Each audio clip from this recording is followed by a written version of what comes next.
This is the first episode of the Lionhead Diary. My name's Peter Molyneux. Let me just explain a little bit about what you'll be seeing.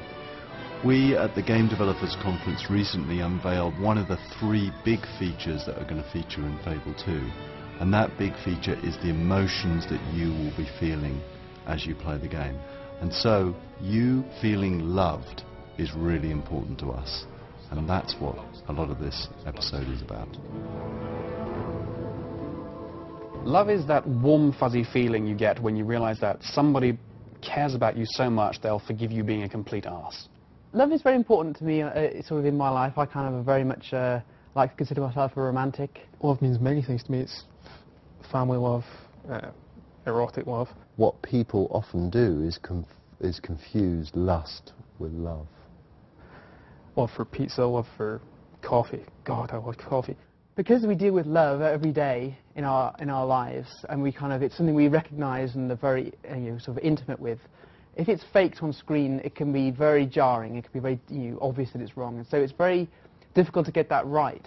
As we get more processing power, the AI will indeed get more sophisticated, and you'll be able to track a lot more variables, you'll be able to do a lot more with it. And so all of the ambitions that we had for Fable 1, which we couldn't quite put in, we are bringing back into Fable 2. Most RPGs are about going off on grand adventures, and Fable's exactly the same in that respect. There's all the very, very big sort of supernatural, exciting, action-oriented storyline. But what we try to do with Fable games is we try to make sure that the player realizes that all the things he does out in the world while he's out adventuring have a really, really big impact on the rest of the world and how the rest of the world sees them. So for us, the love and the respect and the fear, all these factors here are altered each time you go away on one of these little missions. And for us, that makes it a much, much deeper experience than simply going out, bashing a dragon on the head and going, right, I've got 30-something or other points. We'd like to bring the emotion back into it all times, and love's going to be a very important part of that. In Fable 1, we had you do the sexy expressions and stuff, and they like you more. You give them gifts, they like you a bit more. And we've kind of tried to build on that. So there's that aspect of it in Fable 2, but there's a lot more to it as well to try and get someone to fall in love with you. And hopefully we'll get the balance right, such that if you find one person, the way they talk to you, it slowly builds, and you can tell you're getting there slowly, and I think they'll sort of maybe want you to take them out as well, rather than just giving them gifts. They might want to go for a nice walk with you. That sort of thing is a thing that we're experimenting with to try and get the process of them falling in love with you to be more, I guess, more real. What I said at GDC was, I was talking about emotions again, and I was focusing on love, and I was definitely focusing on being loved. And I focused on the dog because I wanted to show the quality that we were putting into the dog in the game. Gamers, casual gamers, everybody who sees that dog, they will say, that's a dog.